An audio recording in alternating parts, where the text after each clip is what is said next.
Ассалаумағалейкум, құрметті біздің подкаст арнамыздың қолдаушылары. Бүгінгі біздің сұхбаттасушы қонағымыз дзюдо күресінен әлем чемпионатының финалына шыққан тұңғыш қазақ қызы, қайсар мінез бен табандылықтың символы Абиба Абужақынова. Қош келдіңіз, Абиба. Рахмет. Енді бүгін біздің Сағыз ауылында Тобанияз Әлниязұлы атамыздың 150 жылдығына орай батыс аймақтық дзюдо күресінен турнир өтіп жатыр. Жасөспірімдерге арналған. Енді сол турнирдің Сағызда өтуіне байланысты бүгін мінекей біздің Сағыз ауылына табан тіредіңіз. Жаңа Сағызға келген сәттен сізді байқадық. Кішкене түріңізден таңырқау, таңғалу деген сияқты кішкене түсінбеген боларсыз. Енді осыған дейін сіз үлкен залдарда жүрсіз, әлемдік деңгейде жүрсіз. Біздің аядай ауылдағы кішкентай залды көрген кезде есіңізге не түсті? Әлде өзіңіздің алғашқы жаттыққан залдарыңыз есіңе түсті ме? Сол туралы. Мен залым үлкен болар. Мен бірінші залым ол Ташкентте, Шыршықта, Бостандық ауданында. Ол үлкен зал, қазір ол тойхана болып кеткен, я. Арендаға төлей алмаған соң тойханаға өтіп кеткен сондай, бірақ мынандай кішкентай зал бірінші рет көрдім. Енді ауыл болған соң мен ауылда тұрмағанмын, мен Шыршықта қалада тұрғанмын.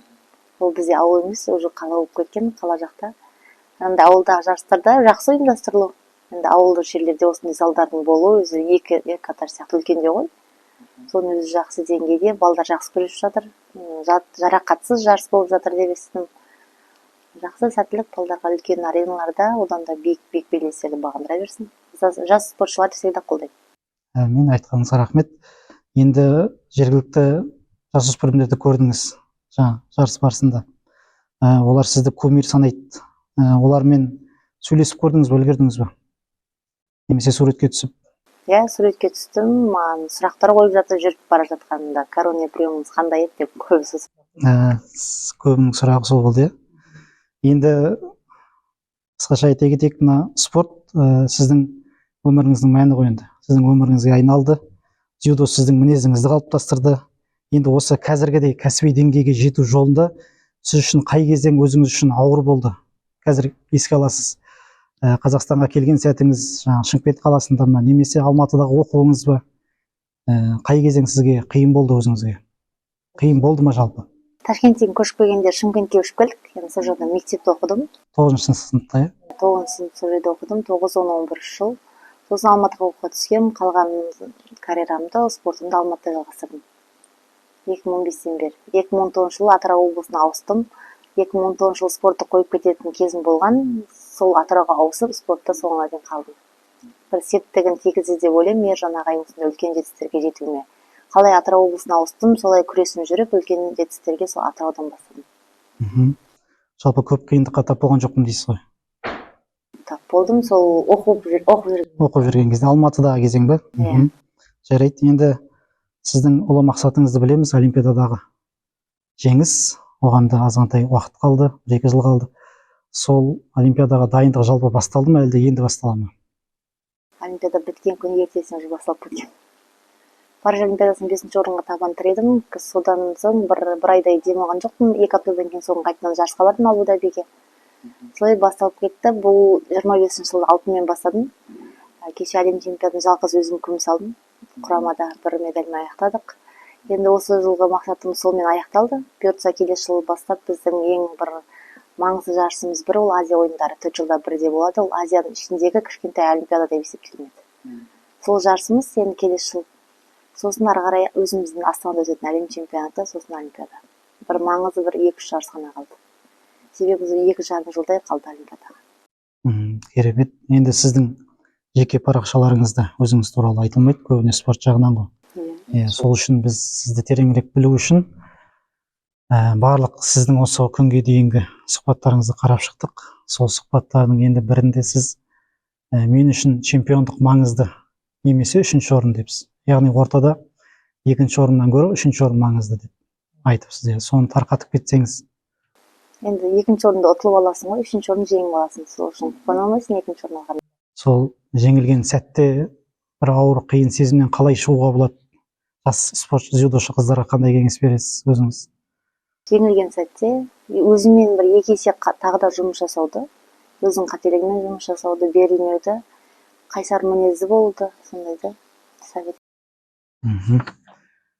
Енді жалпы елдің алдында жүрген, біздің еліміздің мақтанышсыз, елдің әлемнің алдында жүргеннен кейін, жалпы мына бізде тіл мәселесі, тіл мәдениеті деген бар ғой. Сіз сұхбаттарыңызда әлем деңгейге шыққан кезде жаңа орысша қойылған сұраққа қазақша жауап беріп, бүткіл қазақстандықтарды қуантып қойғансыз. Бәріміз қуандық, бәріміз қарап отырамыз. Әсіресе осы ауылдық жердің тұрғындары сіздің барынша қолдаушыңыз. Олар әрқашан сізді чемпион ретінде қабылдайды, қай кезеңде де. Енді сұрағым, жалпы әлемдік деңгейде емес, мына ауызекі тілде орыс тілін қолданасыз ба? Қолданбаймын. Барынша таза қазақша сөйлеуге ниет қыласыз. Керемет. Енді дзюдо тек дене күші емес, ақыл, парасат және сабыр өнері деген сөз бар екен. Ақыл, парасат және сабыр. Осы үшеуінің қайсысы сізде басым? Менде сабыр жоқ. Сізде сабыр жоқ. Ақылмен күресемін, и жылдамдық бар менде. Сабырлы болу үшін не жетпей жатыр? Тез шешім қабылдаймын, мінезім сондай. Сабырлық менде аздау бар, бірақ аздау. Бапкерлерім айтады, сол сабырлыққа қарай сенің көбірек жұмыс жасау керек. Мінезіңізге қарай жұмыс жасайық дей ме? Енді сіздің жеке ритуалыңызда мотивациялық сөздер бар ма? Татамиға шығар сәтте іштей оқитын бір дұға немесе бір қайталап айтатын, өзіңізге жігер беретін сөз, сондай нәрсе бар ма? Өз-өзімді жігерлендіремін. Енді дұға оқимыз ғой бәріміз. Бірақ өз-өзімді жігерлендіретін, бұл жарыста мен мықтымын деген сияқты өз-өзіме сондай сенім қоямын. Егер өзіме сенбесем, маған қазақ халқы не үшін сенеді деген сияқты. Бірінші өз-өзіме сенім, сосын тек қана Абиба емес, татамида Қазақстан болып шыққаннан кейін маған ұтылуға болмайды. Сондай өзіме мақсат қоямын. Елдің абыройы бірінші орында. Енді әлемдік ареналарда жүрген сәтте басқа шет елдердің қазақ қызына, онымен қоса сіздің қазақстандікі екенін естіген сәтте қандай сезімде болады олар? Енді баста ешкім білген жоқ, бізде қыздар мықты күрескен жоқ қой. Қазір олар қарап, мен келді екен, Абиба келді екен, маған қарап настрой ұстағандар маған ұнайды. Маған дайындалғандары. Сіздің сұхбаттарыңызда байқадық, сіз көбіне өзіңіздің салмағыңыздағы барлық спортшылармен белдесіп шықтыңыз. Барлығын, көбін бір шамасын танисыз.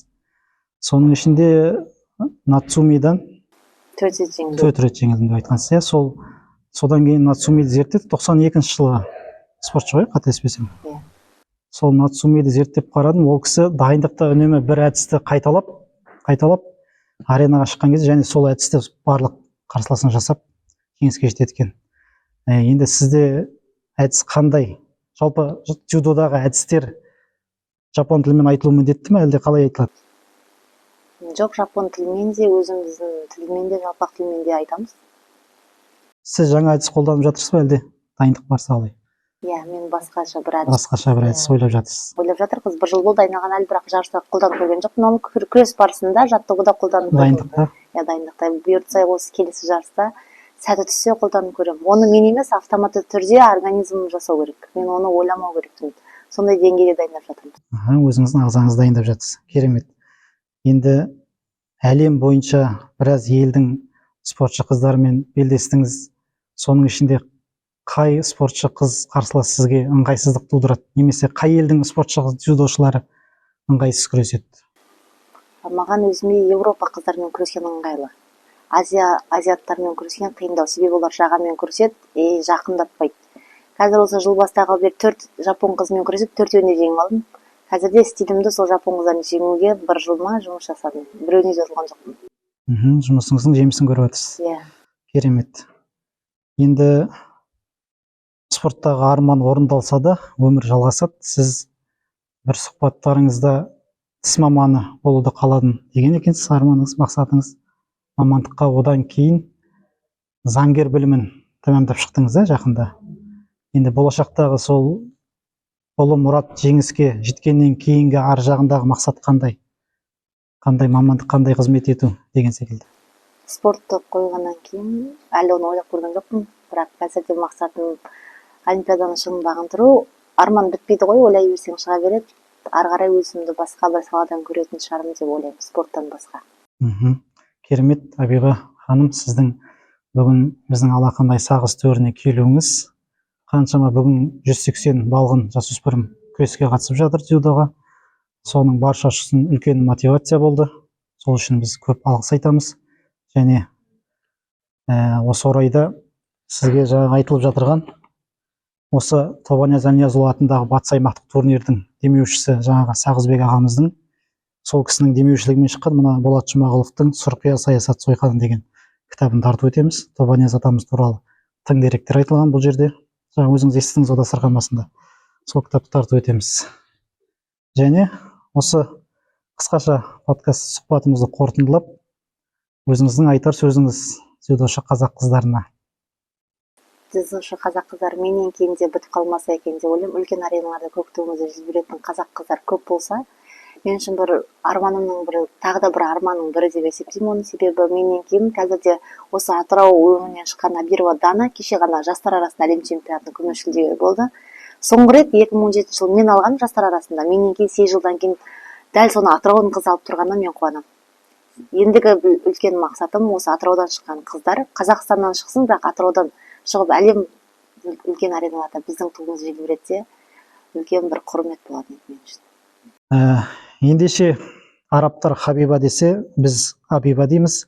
Қазақ спортының сүйікті қызы, сүйкімді қызы, қымбатты қызы Сағыз жерінде қонақ болып шынайы сұхбат берді.